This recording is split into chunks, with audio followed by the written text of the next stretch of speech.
size is growing. Yeah.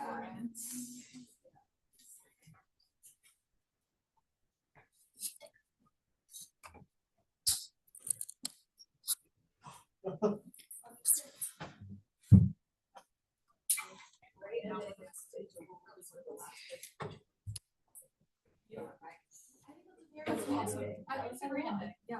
Okay, great. Let's see how many Words were at like 5. That's great amount of words. Great amount of words for a library.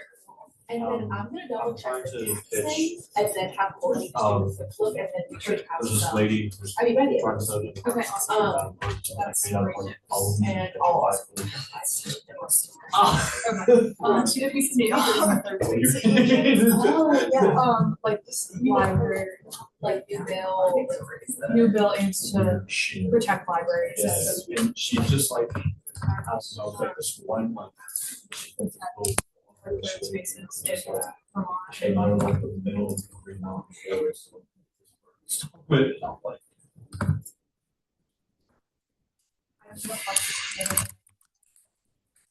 Well, yeah. Or we could be really dramatic about it and just say the state's final third space. I don't know. Because then it's lying. But that is like, I think this. Yeah. We can say. Okay. Yeah.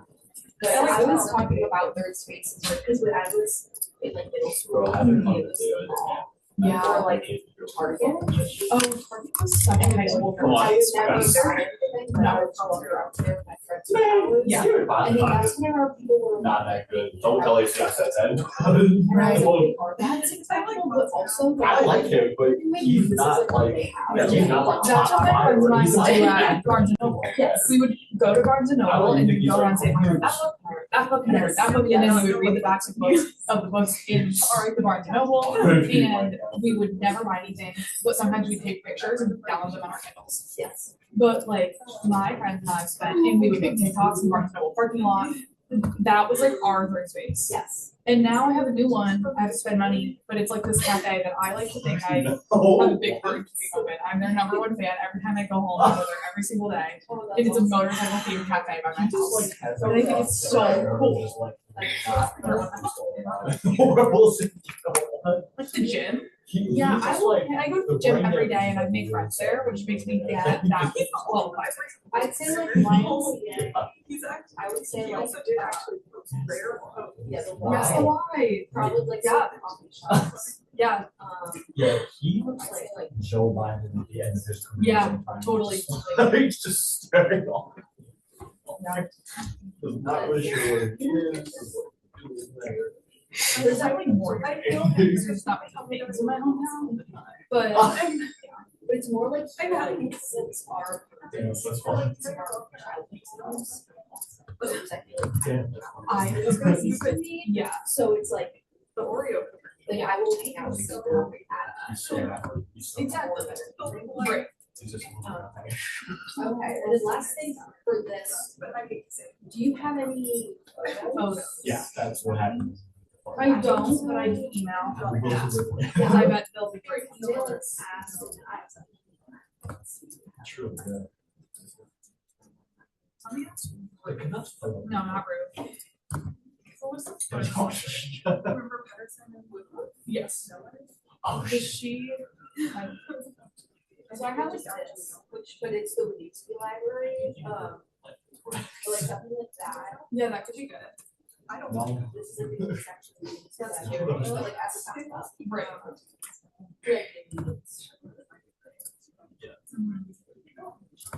Oh, he did. And the Charlotte one would be good because they just got the. Yes, oh, yeah. And she's the Charlotte. Yeah. Right? Did that is an if that went down. Not too much of that. Convention from Charlotte.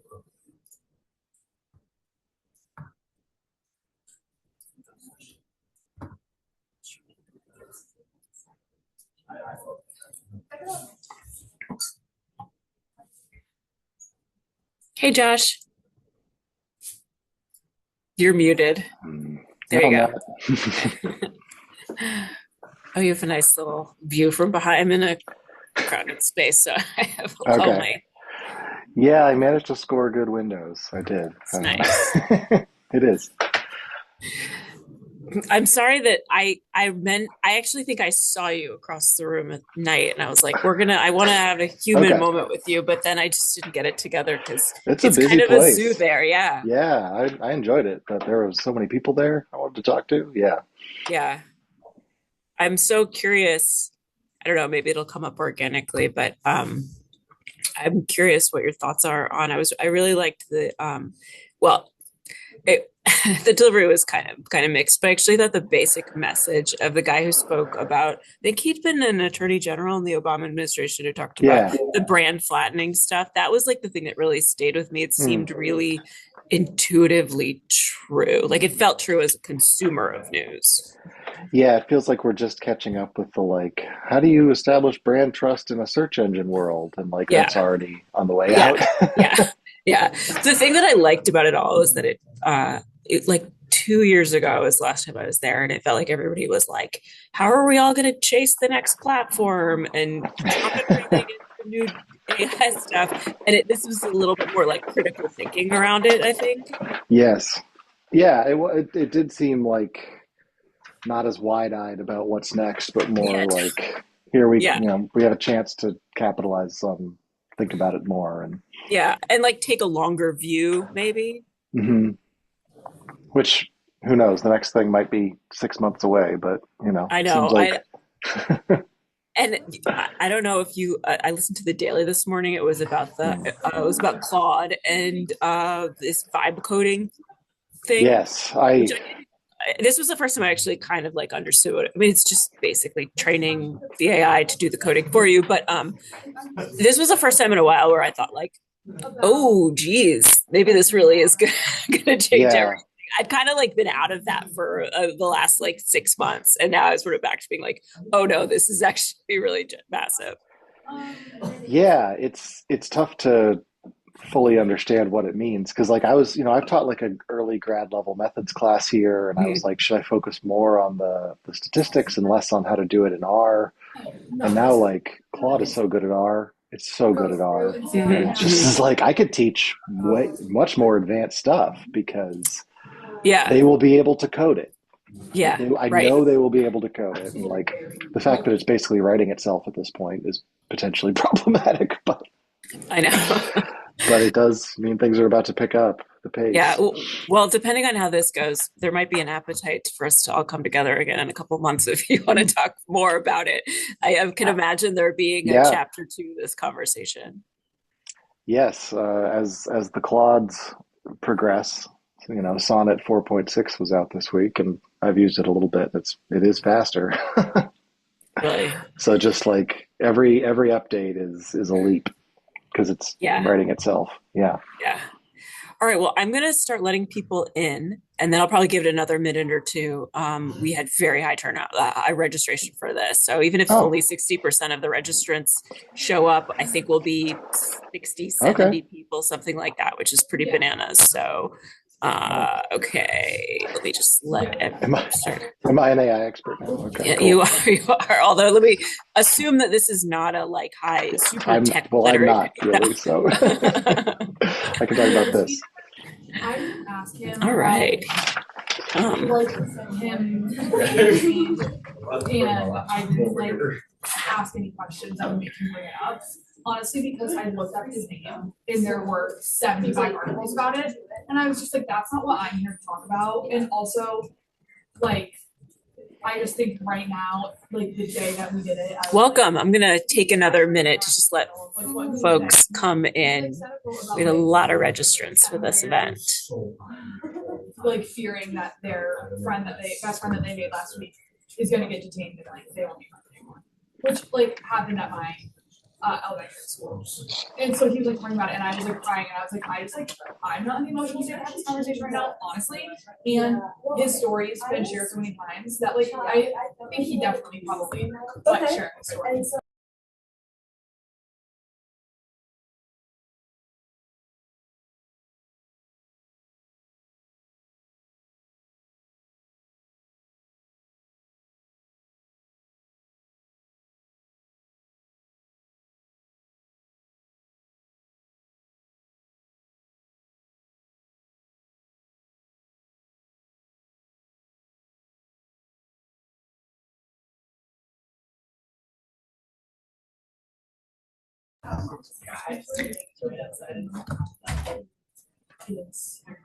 All right, I think we have critical mass here, so let's get started. People will still probably be trickling in as we go.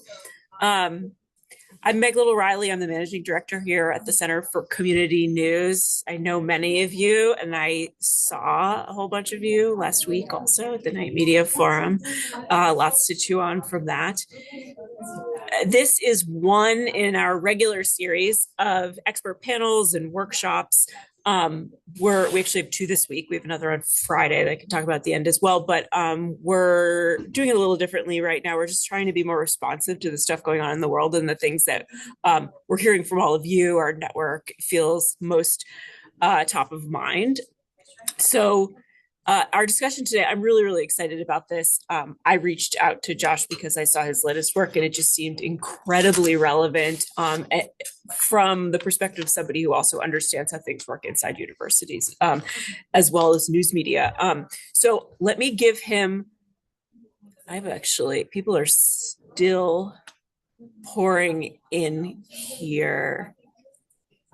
This is, so I'm going to give everybody just another minute to keep coming through. I should tell you that we are recording this. So we will have a recording. We'll share it with this group as well afterwards and post it online. So anybody who misses it or has to hop off early will be able to access it.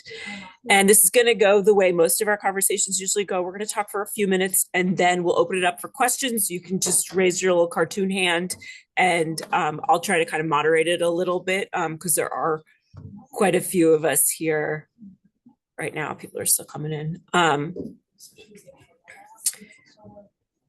But as they do that, let me introduce our guest today. So we have Joshua Darr. He's an associate professor at the Newhouse School of Public Communications and a senior researcher in the Institute for Democracy, Journalism, and Citizenship at Syracuse University. Previously, Josh was an associate dean of research and strategic initiatives and associate professor at the Manship School of Mass Communication at Louisiana State University. Professor Darr's research focuses on campaign strategy, political knowledge, partisan polarization, and local news. He co-authored a 2021 book, Homestyle Opinion, How Local Newspapers Can Slow Polarization, wrote that with Matthew Hitt and Joanna Dunaway, excuse me. And it was a study of what happened when a local newspaper dropped national opinion coverage and finding less polarization and more discussion of state and local news in that resulting void. I referenced this book many times in my work before I actually met Josh. This is how I knew who he was. So he's been thinking about this for a while now. And I think he's the person to talk to today. He, in 2022, received the prestigious Andrew Carnegie Fellowship for his project, Partnering with Local News to Reduce Polarization, which investigates the ways that newsrooms can earn back trust and reduce polarization through their local news coverage. So one of the reasons that I invited Josh here today was not only for all of these writings, but also because his most recent piece is called Participatory Journalism and Its Potential in AI-Assisted Local News. It's super relevant to the things that we all do and the questions that we've also prompted with this group before. So I'm going to turn it over to Josh to tell us a little bit more about his latest work. One of the things, let me just tee up before we get into all that. I need to keep admitting folks who are coming in a little later. One of the things we got to do before this is in collaboration with our colleague, Shima Baumek, who does a lot of our academic research in the news media field. She's been surveying folks in our whole network of program leaders. And one of the questions she asked was, how are you using AI? Do you have policies on AI use or restrictions on it? And this is just like early results because it's part of a kind of broader survey, but I was curious about some of the responses that we were getting in the meantime. And of the, I believe, 16 people who responded, really, really interesting results there. Basically, everyone, all but one person, said that they do restrict student use of AI in some capacity. The classroom piece is kind of the easy one from what I could tell from the responses. And most universities at this point have policies, obviously, on AI use in classroom stuff.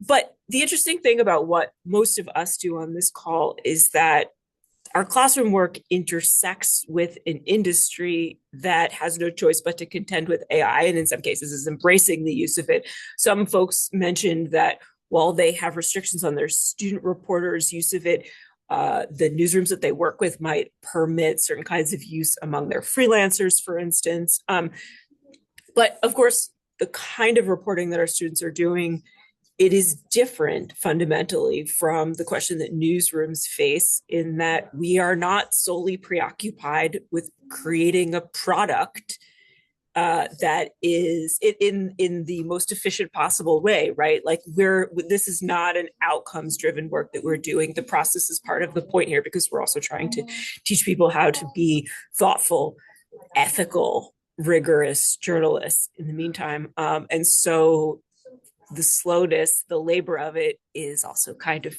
it's part of the point. So, and that's one of the things that sort of runs afoul of the many of AI's measurable benefits. But the reason that I think Josh's piece is so interesting is because he actually explicitly calls out the idea that AI can work for us not only for setting aside the efficiencies and the sort of replacing human labor parts of it, but it can actually enhance the work of what we do at the civic level, something to create something that is greater than what traditional journalism or AI alone can actually do. So I won't say much more because he'll be able to say it much better in his own words. So I'm going to turn it over to Josh now to tell us a little bit about how you've been thinking about all of this lately. Sure. Thank you for that generous introduction. I'm excited to be talking about this stuff. Claiming to know what's going on with AI is like, riding a speeding train and trying to hop onto another one. But I'm going to try. The inspiration for this piece was one, the Knight Institute at Columbia had this workshop about AI and democracy that looked very interesting to me, and I thought fit with a lot of the work I was already doing with the growing nonprofit newsrooms around the country, particularly looking at their participatory journalism models. This was largely, in my experience, based in Documenters, which is a program out of City Bureau in Chicago that is paying people essentially to attend city council meetings, take notes, run those notes up the chain at a nonprofit newsroom to sort of pick out what the stories are, what might be helpful. A lot of those nonprofit newsrooms have like local glossaries of what major political terms are, how the political culture works there. A lot of them are aimed specifically at redressing past harms. We'll probably talk about other aspects of the city of Cleveland today, given the recent news this week from their editor at the Plain Dealer. But for example, Signal Cleveland, which I actually do talk about Cleveland in the paper quite a bit as well, they put their headquarters in Central, which is a neighborhood that they determined was the least fairly covered in the entire city. So this is like a different approach to journalism that aims to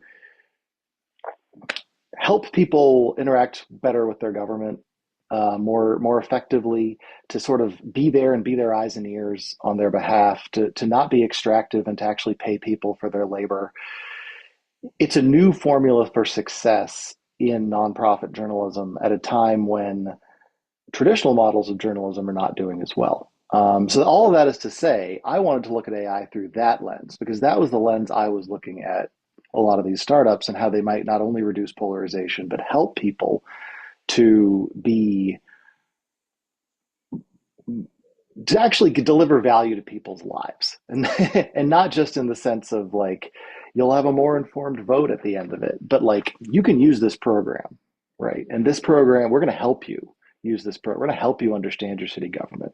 We're going to make that more approachable, right? This made me worried because while I didn't understand a lot about AI when I got into this, I understood the basics of a statistical approach, one of the fundamental tenets of which is, garbage in, garbage out. It doesn't matter how good your model is. if you're not putting good data into it, if you're not training good data on it. And so it's quickly occurred to me not to call, traditional journalism in any way garbage, but you get out what you put in. And so if you put in the kind of traditional journalism that is maybe a little bit removed from some sorts of people, maybe aimed at a certain, like, more engaged, more involved, more high resource civic class that perpetuates some of those historical inequalities and is not looking is looking much more at traditional journalistic values of what makes a story and less at what helps people derive value from their interactions with city government, which is very much what these participatory newsrooms are focused on. AI would help you basically do that kind of older journalism faster and do it in a way that sort of makes traditional journalism more efficient at a time when the overarching rule in these companies is like, how can we do more with less? How can we cut staff? There's a graph circulating earlier this week that's just a reverse 45-degree angle of journalistic employment, right? And so I was more interested in figuring out how AI could amplify what real people are doing to make their communities better through local news, and less interested in, well, I think it's important, right? My worry was kind of what we saw in Cleveland earlier this week from their editor-in-chief, Chris Quinn, talking about how they had taken writing off of journalists' schedules. Their journalists didn't need to write anymore because they were using these AI writing assistant tools, right? Once you start to take things off of people's plates, sure, you can do more of that kind of on-the-ground reporting in the counties around Cleveland, and I understand that.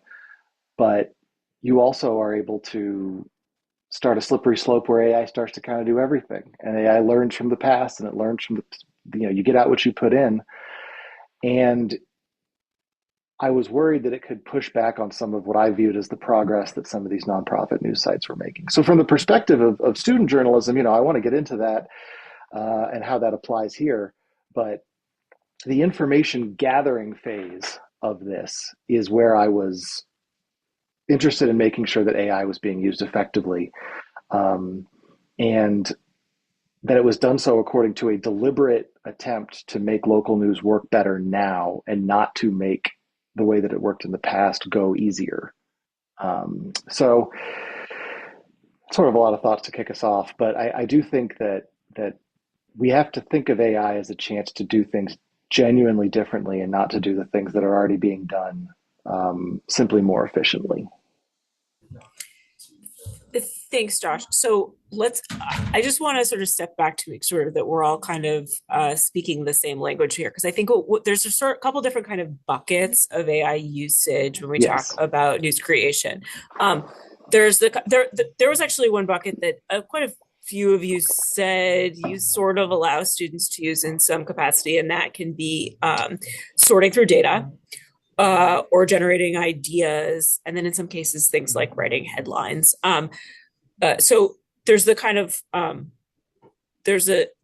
the data sorting piece of it is like when you're looking at a kind of controlled set of information that you actually give to the AI, and have it maybe pull out primary themes or search for keywords, that sort of thing. And then there's also like news writing, actually. Nobody is letting their students do news writing, which I was heartened to see as a general rule. I think one of you said that you're allowing it to check grammar. But so on the actual news, the research piece of it, though, nobody seems to be okay with the idea of basically like using AI to search the internet for information in their research part, sort of open-ended kind of research piece of this. At the hyperlocal level, which is what a lot of us are doing, it's especially unreliable because there just isn't enough material to pull from, and you have to go back. AI generally goes back too far into the past. So in some ways, that hasn't changed. Do you have? Is there any sign that it will get good at doing local current research that feels like it's still kind of like a bulwark against that threat, at least at the local level for now. That's a really important question. And so that depends what kind of data is available at the local level. And there is an immense amount of variety in that, to put it bluntly. I'm coming at this as a political science PhD in my training. I've worked at communication schools, but how local government wants to be transparent and organize itself is going to change pretty much. It's going to be different everywhere. Whether that information is locked in PDFs or in Excel sheets or buried on 15 different websites or what, that's the information you can find about local government. And of course, college, information that universities release is often maybe less transparent in some ways because they're not required to do so. The kind of things that would be interesting to student journalists also kind of need to be unlocked, which is why I like the idea of sending people to the meetings and getting their impressions on it, right? Like that is sort of a universe that takes what's happening in the meeting and puts it into a repeatable format of documenter's notes in this way of thinking about it. But like, the fundamental question here, and this is where I think the frontiers of AI are running into politics in ways that don't always fit nicely with the sort of technological utopianism of it all, right? Like I've read long blog posts about how AI is going to upend every single aspect of society, and then they get to the end, and it's like, but first we have to convince the Utah state legislature. Right? Like, okay, you need to figure out state legislatures. Like, so does everybody else. That's true. I went to Akron as part of this project, Akron, Ohio, where there's an active documenters chapter, and Signal Akron. And their entire city council meetings were a consent agenda, which meant that all the actual decisions were made in committees. And then the full city council voted on what the committees had decided.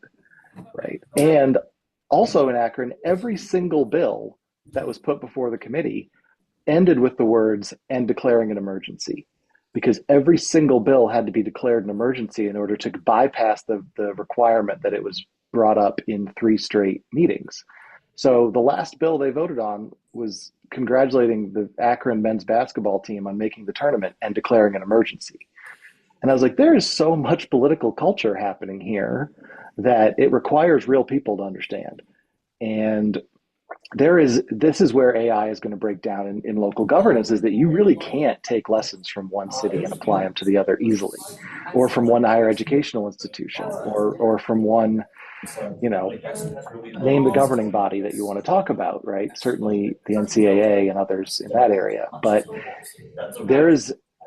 when you get that local, political culture is extraordinarily important.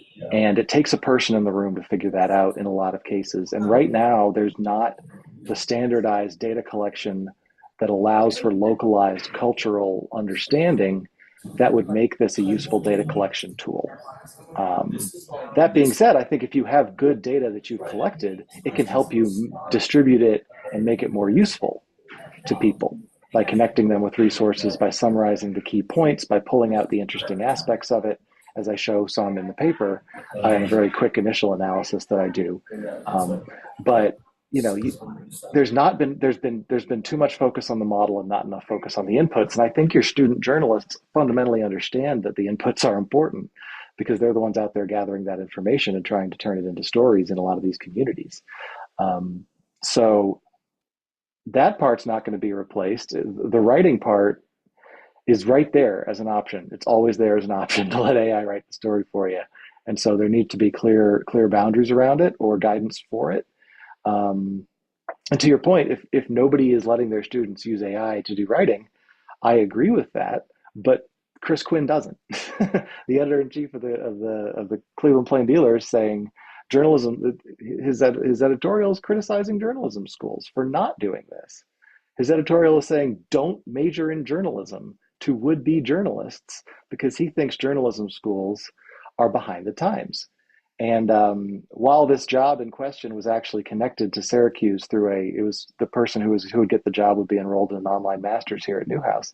I assure you, we have 4 minors in AI here on campus. Each school's got one, it seems like. We're not ignoring AI. We're just not letting it write the stories for us necessarily. And that's his criticism. So That is a somewhat separate issue. But when it comes to locally collecting information, the AI the AI utopianism needs to take a backseat to actual understanding of what's happening in these localities. I fundamentally believe they're different enough that we're going to be misled if we tend to apply an AI across cities, higher ed institutions, governing bodies, etc.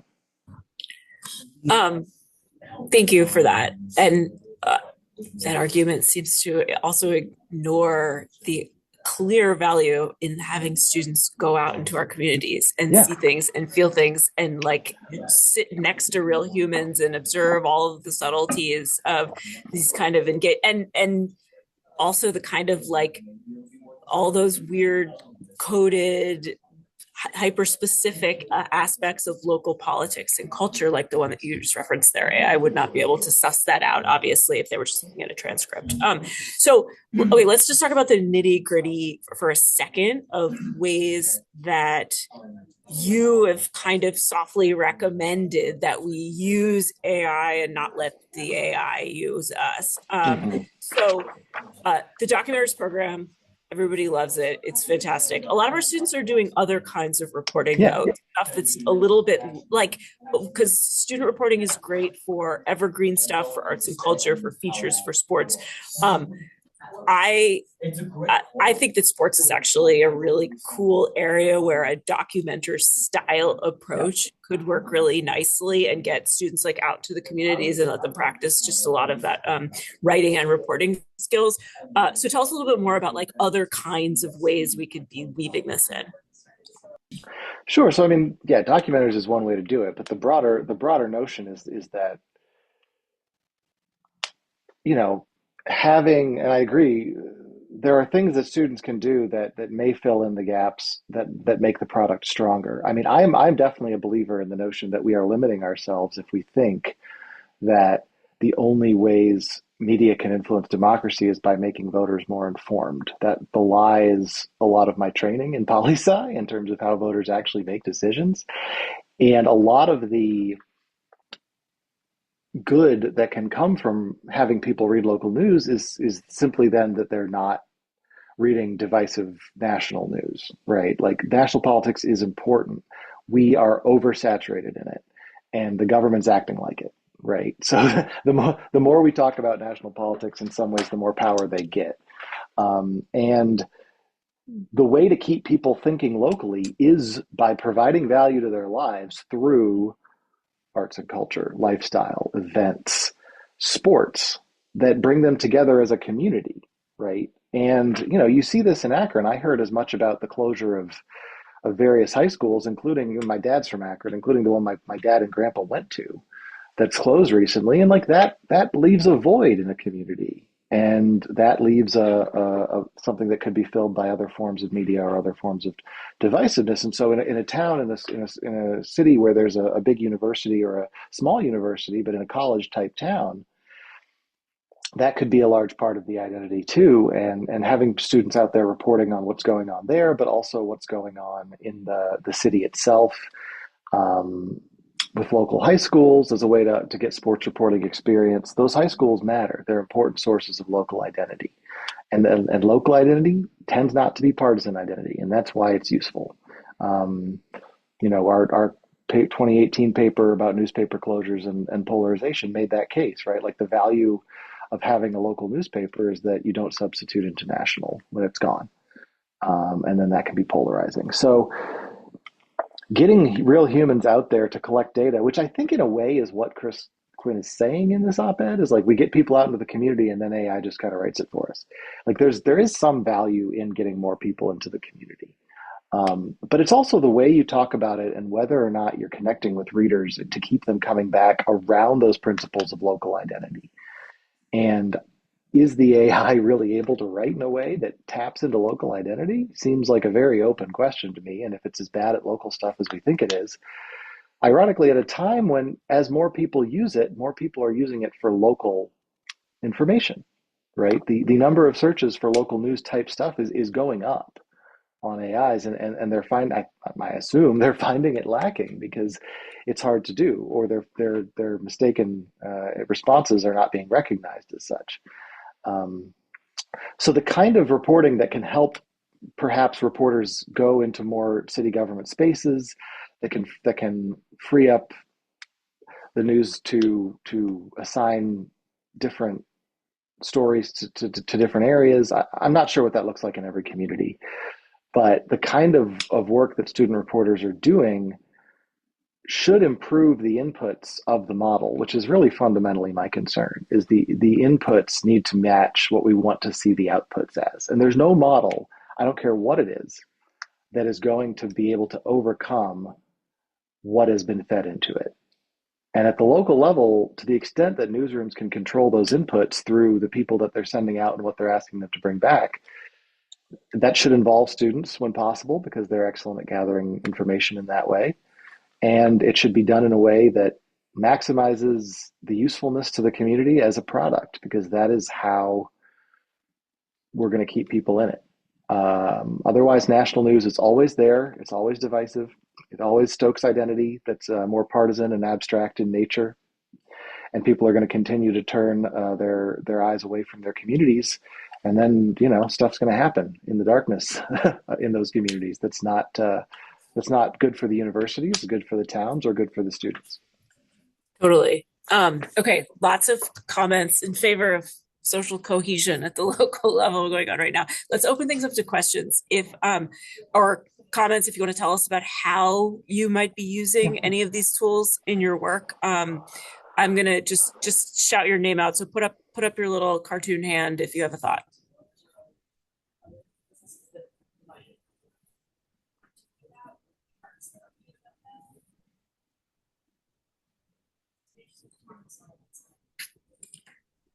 And if there's anybody here who is deploying a no AI at all in any capacity rule, I would be curious to know a little bit about how you do that, or how you think you're doing it. Cliff, did you have a thought?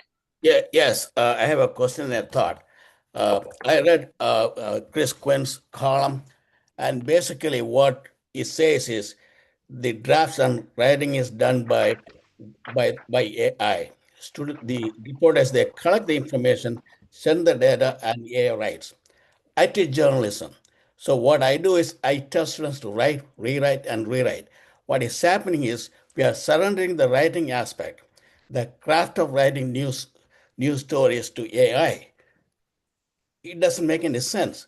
It's okay to AI to improve, just like pro writing or Grammarly, other software. But in this case, I think we are sacrificing the art of writing, and many famous writers, just like Hemingway, they all became journalists. But in this case, we are losing it, number one. Secondly, what he said to us, uh, don't go to journalism schools.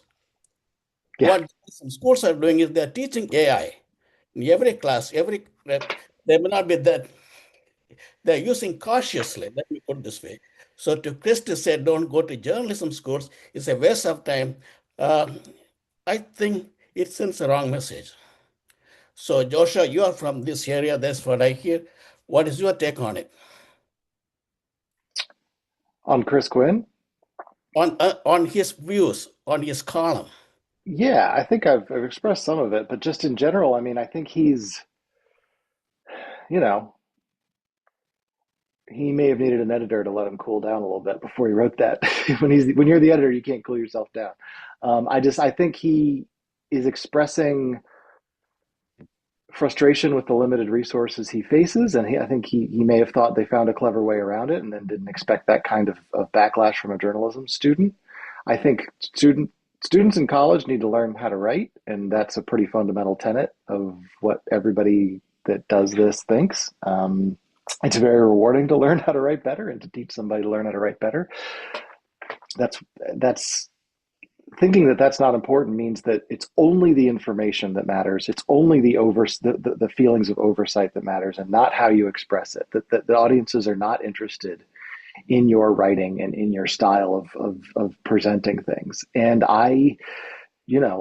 that is such a different world that by just admitting that and not reorienting literally everything else, he's leaving a lot on the table. Like if he really thinks the writing doesn't matter, they should do every single thing that they're doing differently. Yeah, But they're not. He's trying to fill space. now why I brought up this was you mentioned his name in the beginning. You referred to his column. So I'm reacting to this column when somebody says, don't go to journalism schools. And he went to, I think, one of the journalism schools, and half of his staffers are journalism graduates. So that is what my problem. If we hadn't brought up his name, I would have kept quiet because we don't want to Yeah. keep the writing to AI. So we don't need journalism school. We don't need any school. Well, That's if it the was slippery slope. Yeah. if the hot take was the point, then I think he definitely he got that. He achieved that. That's a different problematic reward system in our news landscape. His writing mattered. Yeah. That's right. That's actually interesting. That's a very interesting irony of it too. Christine. Hi, I'm Christine Utop. I'm an advisor at Eastern Michigan University's Eastern Echo. I also teach journalism here. And I brought this to my students as soon as ChatGPT was made available to almost everybody. And we said, and my team of student reporters, and I asked them, what do you think? What should we do? Before I even gave them an opinion. And I was actually quite impressed with the way they handled it. And what we came up with was and kind of this idea of Google on steroids. Using AI is good if you're using it like a Google on steroids. It's a tool and you need to know how to use it because it's out there. But the key component that it still misses is the critical thinking that goes along with how you acquire information, how you find out whether that information is credible, and then whether and how you discern that information to your audience. And in those concepts, they all decided we should not be using AI. And I thought it was a pretty impressive thing. So we've got that policy. We've been operating under 2 years. And as a new staff comes in, we talk about, should we change this? And they're all very comfortable with it. And even in my classes, I have a feature writing class. I make the students write a particular story during the semester. 2 weeks later, I get them on AI and say, have AI write your story. Have AI report your story. And I walk them through a whole hour and a half of these kind of prompts. And at the end, I say, do you like your story? Which story would you put your name on? The one AI wrote or the one that you wrote? And some of the stories that they wrote were, they could have been better. But I was amazed that I don't think there's one of them yet in 3 years that's told me they would rather have their name on the AI story. And I think that's what we're missing. It's the reporting and the writing, but it's the critical thinking that comes along with what this type of job requires to be able to discern credible information and communicate it properly. And I don't know, maybe sometime AI is going to get there, but it certainly doesn't right now. So that's my thought. And then my question more is, I think we're talking about all these tools, but our problem really isn't, I think the industry is missing this. And I'm wondering if you might agree that the problem is more, it's a labor problem, right? The feeling is that in our industry, reporters are too expensive, particularly as all the other expenses made out. So it's how can we get rid of the reporters? But it's a chicken and egg thing, because if you don't have the reporters, you don't have anybody going out there and meeting the community and getting the local news, which we've all agreed is most important. So what happens is all that national news comes filling in the pages instead of it's kind of a self-professing collapse of how we gather our content. I don't know. I wondered, it seemed like you were hinting at that, Joshua, and I was wondering if you'd comment on that part of it, the labor side. Yeah, I think there's no question that the driving down costs can end up taking out the thing that makes it worth paying for, that makes it worth using, and that is very counterproductive. To the extent that AI can make a reporter's life easier, is it too crazy to think it could be by doing something that they couldn't do before and not by doing the things that they were already doing? Like, I think there needs to be a little more creative thinking than that in terms of what AI can actually bring to the table. Like you said, it is a tool that can help you. It's hallucinating a lot less, but it is still hallucinating. And I think that's a real argument for people in the humanities and social sciences here. There's a lot of very valuable inputs to managing AI as a tool that I think will come to be valued more in people with those skill sets. And those are the kinds of people that can come up with some of these ideas for how to use it more. So ignoring it completely means you're not going to be able to innovate with it. But using it to help you think through something or think through different angles of something, or, you know, I don't know. In some ways, I think its applications in journalism are somewhat limited unless you can give it a big corpus of good information to work on.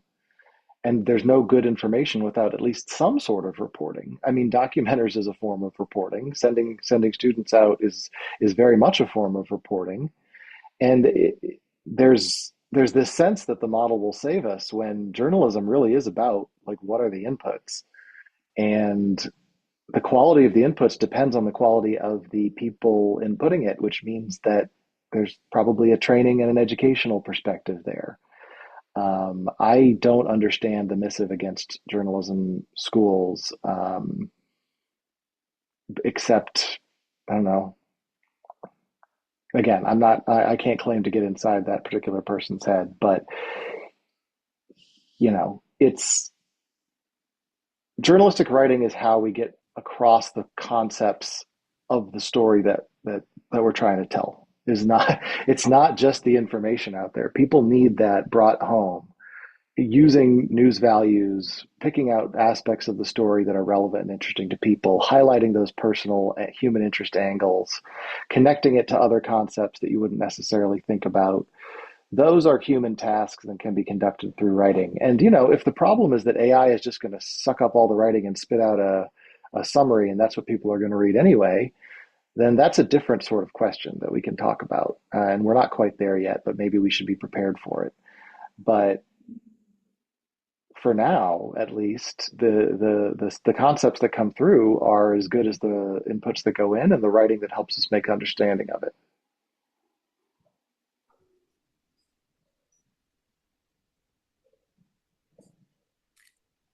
Elio. Hi, everyone.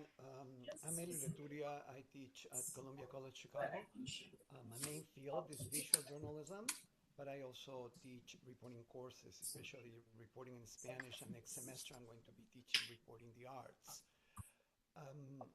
We have a guide, as I wrote on the chat, and it's very basic at this point because there are still instructors are creating somehow their own policies. We all think differently one way or another. The college has one, but in journalism and communication, we have created this one with 3 buttons. The red ones, what not to do, the yellow ones, do it with caution, and the green ones, what is permitted. So I'm going to talk mostly about visuals. I insist because I cannot become a police person looking after every single thing that I get, but I insist on whatever they produce as an image, they have to present before a developed prompt that shows me their creative process. So if they're going to use an illustration, they are not illustrators, but if they come up with a good idea for that, they can use it, but they have to disclose that it has been produced by AI. And also, do not blame AI for the outcome. So if this, I have had some students say, well, AI did it. Okay, so you have to double check. You have to see that everything is correct. And if it doesn't provide with that, then don't use it, right? So those are basic things. And for data journalism, is mostly using the platforms that have already templates. Unless they are going to become designers, which I would love, but that is not the case, they are using those to put all that information together. Sometimes I cringe because they are not the best typefaces, the best colors, the way to readability and all that suffers, but at least they are practicing how to gather data and how to put it together. If that helps. I'm also working on this paper for AJMC on creating a manual for colleges and for instructors. Thank you. You're muted. Thank you. One of the things I really like about that approach, Elio, which is the same thing that I liked in Josh's latest piece, which is that rather than us all approaching AI as like how do we defend against it or blindly embrace it? What are the things that we can do to maximize the stuff that humans don't do very well and then lean into the stuff that real reporters do incredibly well. And one of the really interesting things about it is that it does require a certain abandonment of some of the old rules of journalism, which were once and no longer kind of dictated that we were all working from a kind of a purely objective voice of God kind of approach, right? And so now there has to be, if hyper transparency is required in an era of like nuanced utilization of AI, and transparency was the primary theme. I think every single response we got in our survey was about how like if you use AI in any capacity at all, you really have to be totally transparent about it. And so this is kind of an interesting change, but one that I think will help rebuild trust in media sources because it will require greater transparency and a greater embrace of the kind of human aspects of journalism, right? Like recognizing that we all come from a particular position of bias and experience and things like that, but then also perhaps allowing for the reporting to have a little bit more personality too, and to do those things that AI can't do, which is like if you're in the room covering a hearing at your state house, observing like these sort of like subtle behaviors and interactions and things that will never make it into a transcript at all anywhere, but matter a lot for the kind of like political negotiations. Or I mean, it could be something far less consequential than a public hearing, but those things can, it seems, also highlight to all of our readers and viewers of like what it is that humans do best here and why news can't be made without them. Yeah, I agree. And this notion of like what should the policy be is definitely something we should figure out. I agree that it's easier and probably better at this point to learn with people and say like what were your prompts. That tends to be the approach I adopt. Just because I want to know. And, you know, they're not always ready to tell you. Just because you say that doesn't mean they're going to do it, even though it's definitely a get out of jail free card for using AI in your assignments. Not that it's jail, but like, just tell me what you did. And a lot of them still maybe won't. And there's this kind of trust gap around AI that I think is also reflected in audiences, right? Where almost all like, you know, these polls showed like 94% of news consumers want AI use disclosed, but then when you disclose it, they say they're less likely to trust the story. So the incentives are to not disclose it. Because, you know, but only 30, you know, roughly a third of Americans even say they trust AI. So pulling this out from Trusting News is sort of module on this and an Edelman Trust Barometer from 2025. This stuff's a moving target. But I think one thing that we can help with is not only our students helping us understand it and us helping them understand it, but like news consumers want newsrooms to help them understand it. If you just ask people, do you care if there's AI? They're going to say yes, and I don't know what it is, and so I don't want it, right? But like, again, if it's a collaborative, if it's newsrooms explaining more about what AI is and how it's being used, that can set the ball rolling in a more positive direction for how it might be used and used differently by incorporating more voices into the process. I think the notion of using AI writing software and not leading with that because you're worried people are going to trust you is a path to ruin for this kind of thing, because it hits all the wrong notes except that it gives your reporters a little more time during the day, if that's your ultimate goal. I think that if I may, that it's very interesting what you just said, Joshua, about disclosing it, so it's ethical, but at the same time, the public not believing that is that important. So that's more or less what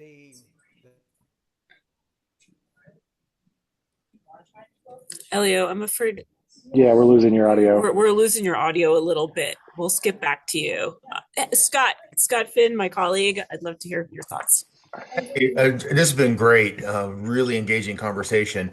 I'm asking this as a teacher who wants students to learn how to do things for themselves, but also wants them to be up with the latest technology. To what extent is it important for them to learn to do these things themselves, like pedagogically, before they have AI help them do it or do it for them? Versus, making sure they're learning how to use AI to do these things. I'm thinking back, my analogy would be, learning how to do simple math problems instead of using a calculator first. Yes. Yeah. So what about that as just from a teacher's standpoint? Yeah, so it does pose a unique set of problems. I remember like if I was teaching statistical methods, like I taught an intro grad stats course here a couple times, like I often thought getting them to dig into the code was often a way to have them understand the math because you have to structure these things correctly and it tells you what's coming out of what's coming out of your data. You've got to tell it what to draw out of the data and then you can see it right away. Like there is a value in using the applied tools to learn the concepts in that case. This not so much. This skips that. And like specifically with coding, which is a whole other thing, but like Claude is really good at R and teaching students how to write code in R is probably not much of a thing anymore. So like statistics is going to have to figure that out. In more specialized topics or stuff like journalism, I think there is a lot of value in being able to use AI as a tool if you know what you want to go into it. And if you've just been using it the whole time, I don't think you have that as much. I think that the people who are advocating for AI use in journalism to expand because of the opportunities it presents, which are very real, should be the ones advocating for journalism education the most, because that's why people will know how to use those tools and what those tools might be useful for jumping off points to do something different. You've got to know what came before to know what's different. So I would definitely advocate for people to learn how to write at all points because it is a very useful skill. Otherwise, we're going to get caught in it's not this, it's that, and M dashes and all the little stylistic joints that make it's AI. We have to be able to express ourselves to understand how to let the tools help us express ourselves. And I just think keeping in mind that it's a tool, even if it occasionally seems smarter and faster than you, remains important. And like that gets back to the liberal arts point of like this is a moment of opportunity for liberal arts education because I would be petrified if I was in the computer science school right now. The top level engineers at the top level companies are no longer writing code. So what do we do with that? You've got to know what to tell it to what to do and what's useful. And that means knowing what you're going into it with. Again, the inputs matter a lot for the outputs. A lot for the outputs. Casey made a point that today's daily from the New York Times on vibe coding is so relevant to this. I listened to it as well. And it really makes the point that you just made, Josh, because so vibe coding is apparently basically you just like have the AI write the code for you. And they use this incredible example that kind of is mind blowing as you're listening to it. But all of the prompts and ideas that go into this little exercise they do are really creative. And they came from the hosts of the show or just like thinking of cool stuff to do with it. And then they're like tweaking it and improving upon it with more creative ideas. It does make coding seem like something that's changing too fast to keep up with, but not creativity. For whatever that's worth. It's a democratizing thing in a lot of ways, right? Much more people can write much more complicated code than they would ever be able to do, which means they can create more things. But it does require that human touch to be valuable and to be something that is important. Like the guys who aren't writing code, or the women who aren't writing code, the people at Anthropic that are really pushing these boundaries. And certainly at ChatGPT, OpenAI as well, they're still important. They'll tell you they're important, but they're just not writing code anymore. And like that is not the same as journalism not writing journalism fundamentally. And I think that's the key here is like they're not trying to tell a story with the code. They're trying to make it work better, faster, more efficiently. Their power does not come through narrative. It comes through speed and efficiency. And if it's tempting to adopt that mindset, but you're trying to tell the story of a community, which means esoteric, specific, rigorous knowledge assembled in a way that connects with audiences. And that's just not the same as developing an AI product. So some things are easier, some things are a little harder, maybe, but not everything is vibe coding. And I don't think journalism can be vibe coding. I think that it's ultimately probably good, assuming it doesn't start creating itself in a recursive loop that goes faster and faster, and all that, apocalyptic stuff. But there's advantages to pushing that frontier out more quickly that don't always apply to local journalism in ways that the human part needs to be preserved. But if it can be amplified and accelerated, if the impact can reach more people, if you can create an AI tool to get people to take better advantage of their government policies. I mean, I think of something like what Outlier's doing in Detroit, right? So Outlier is a nonprofit newsroom integrated with documenters in Detroit.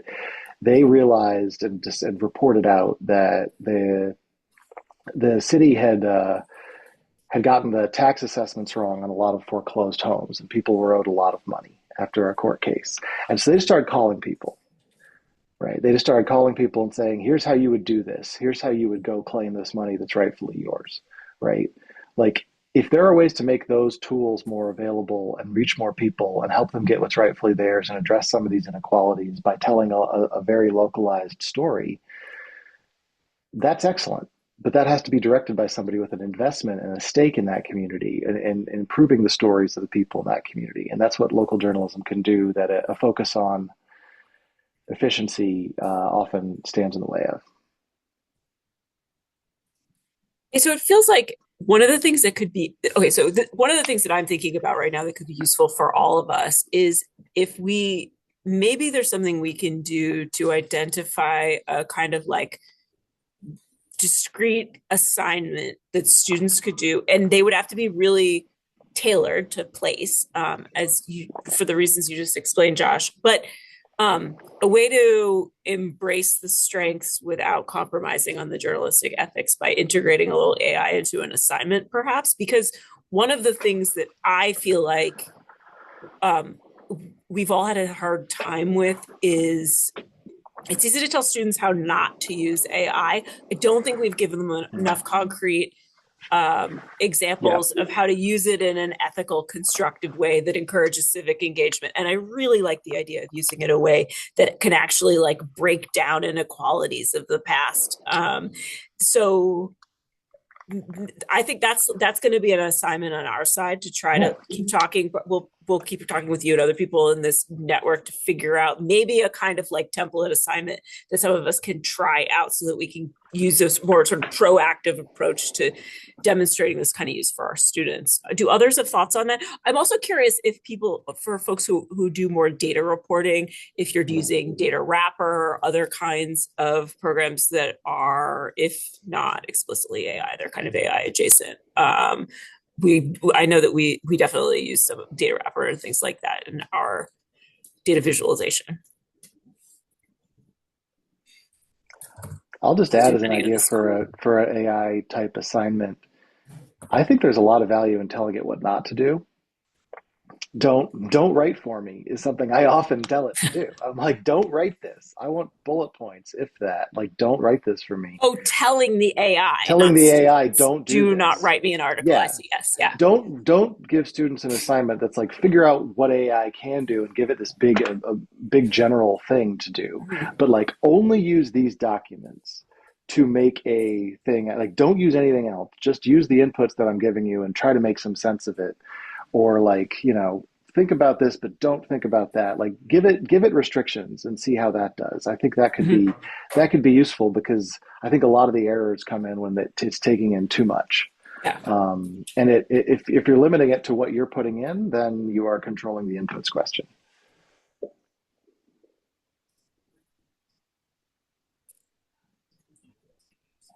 Great. It's a lot to chew on. If anybody has any final thoughts, speak now.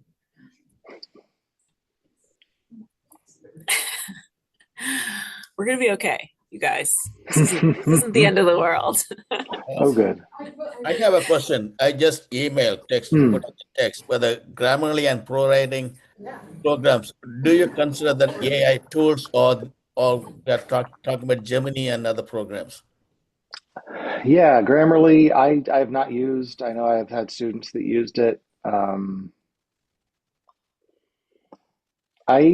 I don't know. I mean, I think if it helps get you to a better place with AP style, maybe, but there's a lot of value in correction. And so if there's a way to use it where it tracks changes and you have to go through and approve each thing, maybe, but teaching again, it feels like you're not teaching to rewrite if you're doing that sort of thing. But I'm not very familiar with the tool, so I think there's probably some use for it. But learning how to deal with somebody telling you you're wrong is also an important skill. And if these get in the way of that, then that's probably a little less learning that's happening. Do you recommend any particular program for AI, kind of Gemini or something else? I've mostly used Claude. It seems a little more friendly to academic type stuff, but not a ton. Gemini seems like it's really oriented toward teaching, at least the version that Syracuse has gotten us. Like it wants to teach you. And so I think there's a lot of potential in that. I just haven't used it very much. But there's a lot of options right now. And I think we have not settled on one, which is an opportunity. But I know they all do different things. Like I said, the Gemini one does seem really different. Thank you. Yeah. Well, thank you all for joining today. Josh, Darr, thank you so much for your time. Thank you. We'll delay our existential crises for another day. It's manageable. We have another panel coming up on Friday. We're going to be talking about student reporters and safety. That's mental health safety, digital safety, and physical safety with the Foley Foundation. So sign up for that one if you haven't been here already, and just keep your eyes out. If you have ideas for other kinds of panels or experts that we should feature, I'm all ears. So please don't hesitate to send me a note. Thank you for being here. Thanks all.